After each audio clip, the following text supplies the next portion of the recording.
Siyabengelela ke futhi bazalwane kwelihle igama lomfoli wethu uJesu Kristu waseNazaretha. Siyaqhubeka nalama teachings. Abantu bafuna umuntu okuthiwa imentor empilweni zabo. Abantu ba-advise abanye abantu ukuthi uma ungayakubani uyimentor right. But ke sesitholile ke bazalwane kwamanye amavidiyo ukuthi umuntu oyimentor is a wise and a trusted teacher.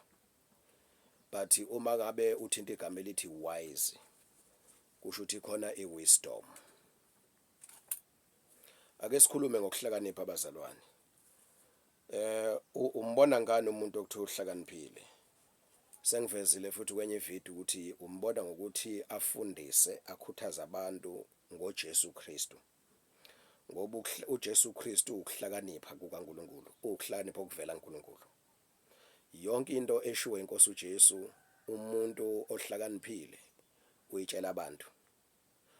Umuntu ohlakaniphile ubona ukuthi agcine konke okufundiswa uJesu, afune konke okufundiswa uJesu.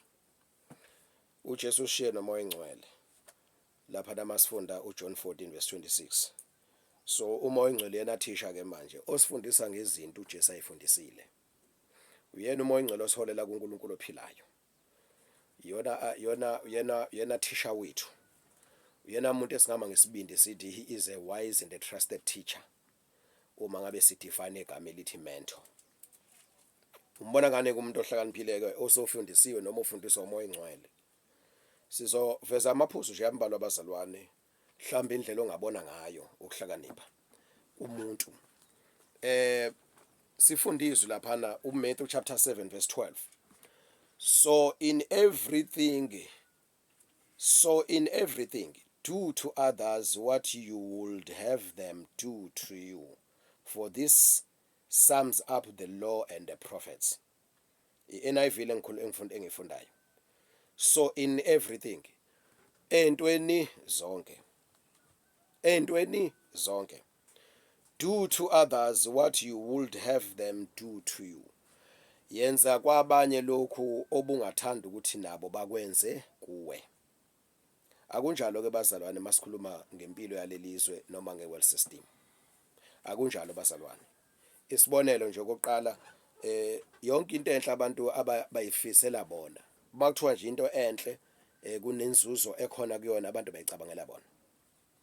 So uJesu la ufundisa ngendlela ehlukile. Yenza kwabanye lokho ungathanda ukwenziwe kuwe. So ezweni lapha lama umuntu yakwe interview uyicabangelani ufuneka athole interview. Mabe kunethuba lokuthi kuthwala imali enkulu umuntu ecabangela yena. Even nje kube ukudla nje iplate lana elinye linophiso omkhulu elinye nophiso omncane umuntu ugijimela leni nophiso omkhulu ngoba uyicabangela yena. Yabona. So kuningi nje ongakuhlaziya kuleli verse. uJesu Kristu okuhlakanipha okuvela kuNkulunkulu. Uyazi ukuthi uma ngabe efundisa kanje sikuthatha ukufundisa kwakhe. Akuze kuba khona ingxabano, akuze kuba khona ukuhlukana, akuze kuba khona ukulwa, akuze kuba khona ukuzondana. Uma ngabe ukwenza kwami ngenza ngendlela ukuthi lokho engikwenzayo kwabanye ilokho engathanda ukwenziwe kimi. Ngaba ukho ukuhlukumezana, ngaba ukho ukubulalana emhlabeni, ngaba ukho ukufiselana kabi, ngaba ukho ukuntshontshelana. Ngoba umuntu nomuntu akathanda ukuntshontshelwa, akathanda ukuhlukunyezwa, akathanda ukukhulunywa kabi, akathanda ukuhletshwa, akathanda ukubukelwa phansi. So lelizwe liphela ngeindlela, uJesu ufundisa ngeindlela. Sikubona ngani ukuhlakanipha? Sibona ngomuntu indlela enza ngayo. Mhlambe amaphuzu ambalwa esingawabala. Sesifundile iverse bazalwane, uMatthew chapter 7:12. Mhlambe ungabuyela futhi uMatthew chapter 11:19 ukuthi ukuhlakanipha uziveza ngo-action wakho. Ukuhlakanipha okunguNkulunkulu, ukuhlakanipha okunguKristu Jesu. Siyakubona kumuntu ngoba lo muntu uphilizwe. Umuntu ohlakaniphile umuntu ophilizwe likaNkulunkulu. Izwi likaNkulunkulu sibona ngokuthi umuntu indlela enza ngayo kwabanye abantu yamthokozisa uNkulunkulu bese sibotha uhlakaniphile. Wisdom is displayed when consider and admire others more than yourself. Umuntu ohlakaniphile bazalwane umuntu owazisa hlonipha abanye abantu ngaphezulu kwakhe. Umuntu ocabangela abanye abantu okungcono ngaphezulu kube icabangela yena. Umuntu ofisa ukuthi abanye abantu bajabule noma yena ezubhlungu. Umuntu ofisa ukuthi abanye abantu bahleke noma yena ekhala. Lo muntu akakwenzi ngoba efuna udumo lwakhe ukuthi abantu bamhloniphe ngoba uyasacrifice. Umuntu olingisa uJesu Kristu, umuntu olingisa ubaba uNkulunkulu osezulwini, ubaba wethu osezulwini. Ubaba wacabangela ukujabula kwethu bokuthi sisindiswe sibuyisane naye kususwe isono kithi ngokuthi anikele ngoJesu. uJesu Kristu wavuma ngokuphila kwakhe, wadela ukuphila kwakhe, weza ubhlungu wakhala, wathuka wajivazwa ukuze thina sifubane sithole igazi, ukuze thina sithole ukuphila kwakhe, yena athatha ukufa kwethu. Wancamela ukuthi yena ezubhlungu bokufa ukuze thina sizuba umnandi bokuphila. Umuntu owenze njalo ke, umuntu oyidelayo, wisdom is displayed when consider and admire others more than yourself. Ukuhlakanipha kuyayibonakalisa lapho umuntu abanye abantu ebazisa, ebahlonipha ukudlula yena. uJesu wathola ihlazo lokuthi awule ngesiphambanweni, wakhulunywa ingubo zakhe wabanqunu, wathuka kwathiwa isigebengu esibe obukulengiswe emthini lapha kulengiswe esiphambanweni kwakuyihlazo. Umuntu wayesuke enze into eyihlazo eyo display eyonekwa, anekelwe izwe ukuthi lo muntu mubi. So uJesu wathola lelo hlazo lokuthi abenqunu phambi kwabantu elenge esiphambanweni ngoba eyojeza kuthiwa wonile, kuthiwa wenze kabi, engonanga uJesu. Kodwa onile ngoba izono zethu, izono zami zaziphezulu kwakhe. So wazoflathelwa uNkulunkulu. So ke ukuhlanipha lokho ke ilokhu ukuhlanipha kokuvela uNkulunkulu. Lokhu uJesu akwenzile, lokho ufune kwenziwe yithi. But namhlanje abantu babangama position. Abantu namhlanje babanga indawo engcono. uJesu bakhuzile abantu ukuthi ungajahi uyohlala phambili kwi-front seat la uzohlonishwa khona. Zihlalele lapha emuva kungcono ubizwe phambili. Ngoba i-tendency yabantu noma i-tension yabantu, abantu bafuna into engcono for themselves. So wisdom is displayed when consider and admire others more than yourself. That is wisdom. Always do what is right, your soul will stay healed and happy. Umuntu ohlakaniphile, umuntu ophilela ukwenza okuhle ngaso sonke isikhathi, as long as ukuthi lokhu kuyathandwa uNkulunkulu, kuyajatshulelwa uNkulunkulu, kuyanconywa uNkulunkulu, kuthandwa, kuthokozelwa uNkulunkulu, wenza khona. Umuntu ohlakaniphile umuntu owaziyo ukuthi mangenza kahle, ukwenza kahle kwami ngisho kubiza ubhlungu kimi, ukwenza kahle kwami kunginikeza ukuthula, kunginikeza ijoy. Ngihlezi umoya wami ujabule uthokozile, ngihleze ngihappy. And ukwenza kahle kwakho kuyakuphilisa. There's nothing that heals the soul more than do what is right to others. Ayikho into ephilisa umoya noma umphefumulo womuntu ngaphezulu kokuba umuntu enze kahle kwabanye abantu. Uma wenza kahle kwabanye abantu, umoya wakho uhleze njalo uphilile. Ukuphila komoya wakho ugcina usuphila ngisho physically. Abanye abantu bayagula physically, izifo ezingene kubo zingenisa ukuthi banenzondo, zingenisa ukuthi banegqubu, banamagqubu, zingenisa ukuthi banomona, zingenisa ukuthi bane pride. La behamba khona bafuna ukuvela. Uma abantu bengaba recognizeanga labo bantu ukuthi bayizikhulu, bayagula emoyeni. So umoya obuhlezi ugula.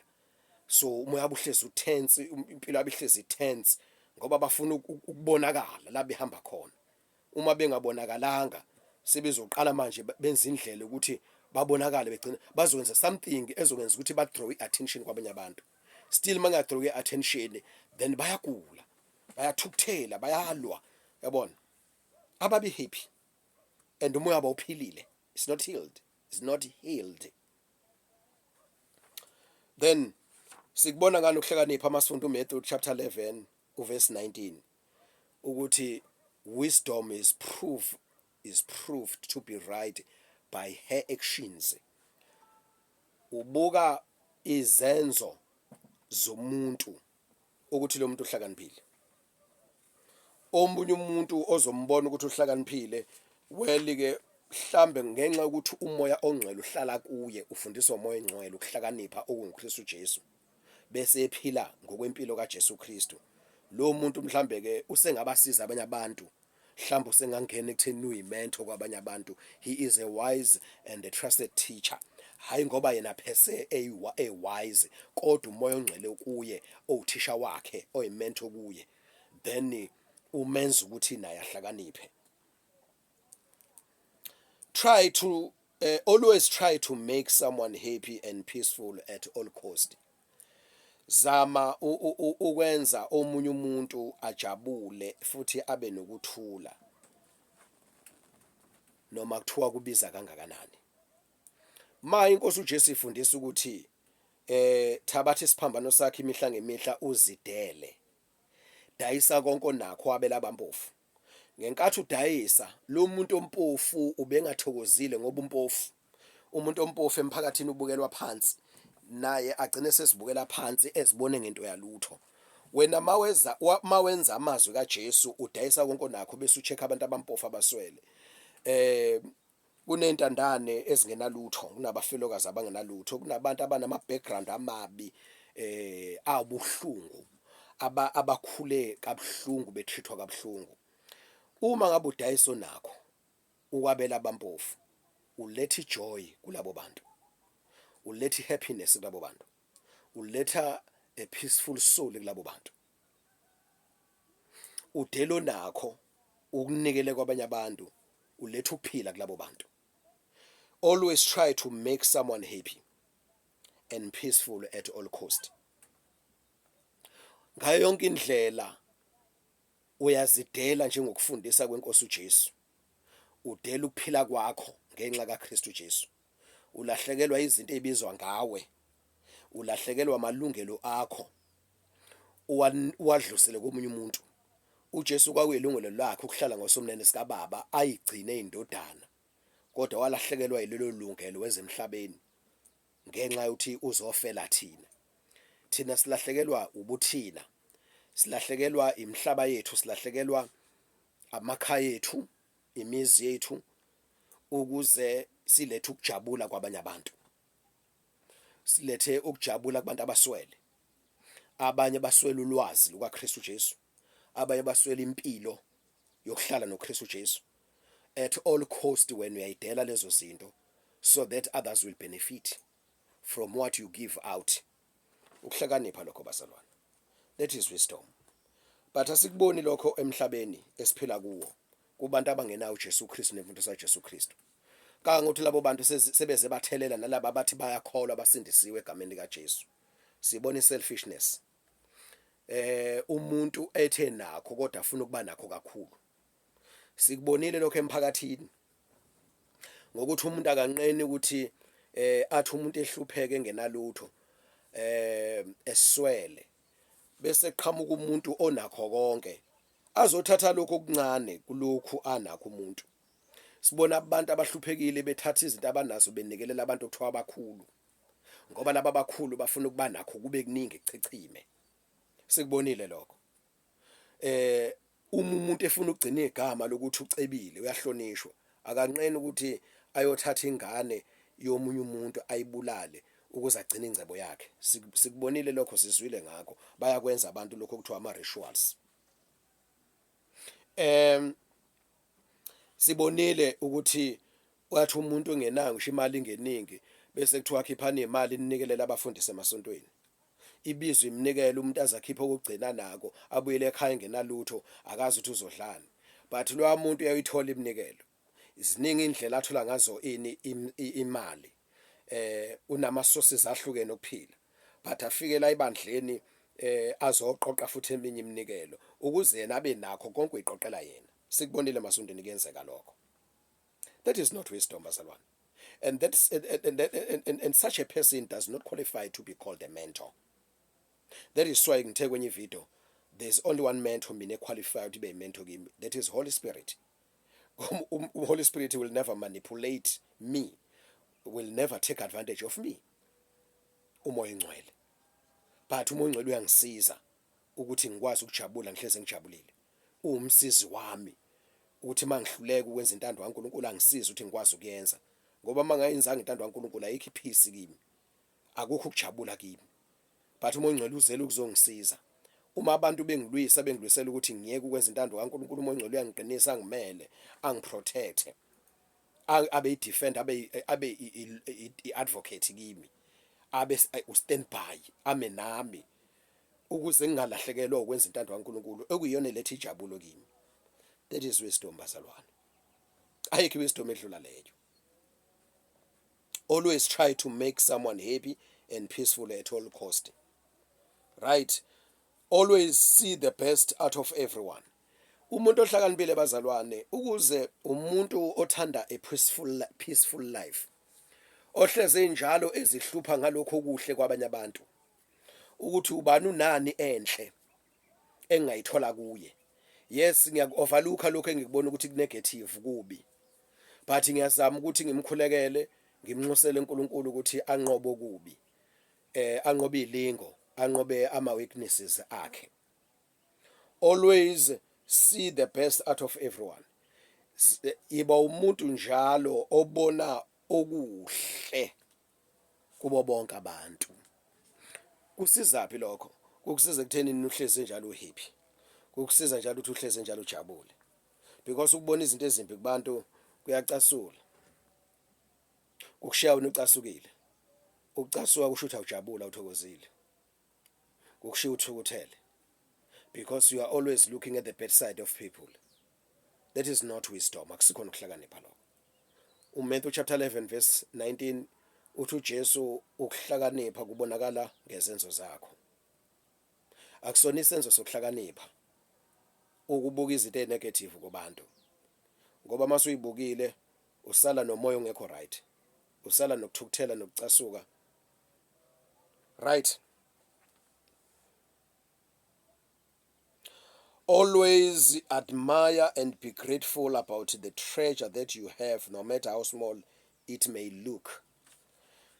Labantu ababalekelwa ukujabula, ababalekelwa ijoy, ababalekelwa ipeace ngenxa ukuthi babuka izinto abanazo bazeye, bazibukele phansi. Kunegugu la kuwe uNkulunkulu alibekile. Abantu abaningi bafuna into ekude bakhohlwe lokho kulayiduzana. Yabona? Umuntu ahalele ukuthi ngabe ukuyikhampani yobani. Ukuthi ngabe umantaniswa nobani. But kulabantu anabe eduzane uNkulunkulu amenza ukuthi abe ingxenye yabo. Angaboni ubugugu balokho. Abe umuntu osolayo. Abe umuntu onganeliswa ngoba njalo akakujabuleli lokhu anakho ngoba ubona kungelutho, akubone kuncane. And lo muntu abe sephila ahlale ekungathokozini, angabi nakho ukuthula ngoba akajabuleli igugu, treasure uNkulunkulu amnikeze yona. Ufuna into angenayo and uhalela okwabanye. Ubone kwabanye kungcono, ucabanga ukuthi mayingathola khona kungaba mnandi empilweni yakhe. Then ke bese ehlala engathokozini. Kodwa umuntu ohlakaniphile umuntu othi athi look around, athi uNkulunkulu ungenze ngaphila kanje, wangenza ukuthi ngibe kwikhampani yobani, wangihlanganisa nobani, ake ngithole ukuthi ke inhloso yakho, ipurpose yakhe, icebo lakho lokusihlanganisa kanjena yini ekhona. Uma ngasuthola ukuthi yini uNkulunkulu ayibekile kulaba bantu ngabanye, then bese uthola ukuthi uNkulunkulu ubekeni kuwe, uNkulunkulu uhloseni ngani ninonke, uzothola ukuthi ninegugu, nicebe ngendlela emangalisayo. Uma ngabe lento uyithola izokujabulisa ngendlela emangalisayo. Iyona into ezoletha ukuthula emoyeni wakho, uneliswe, uneliseke. That is wisdom, bazalwane. Ikhona kuhlakanipha ke lokho. Bengifuna ukusho lokho kule video egameni lenkosi yethu Jesu. ngiyakholwa ukuthi uNkulunkulu ukhona umuntu akhuluma naye somewhere egameni likaJesu njengoba ngikhuluma kanjena, amen.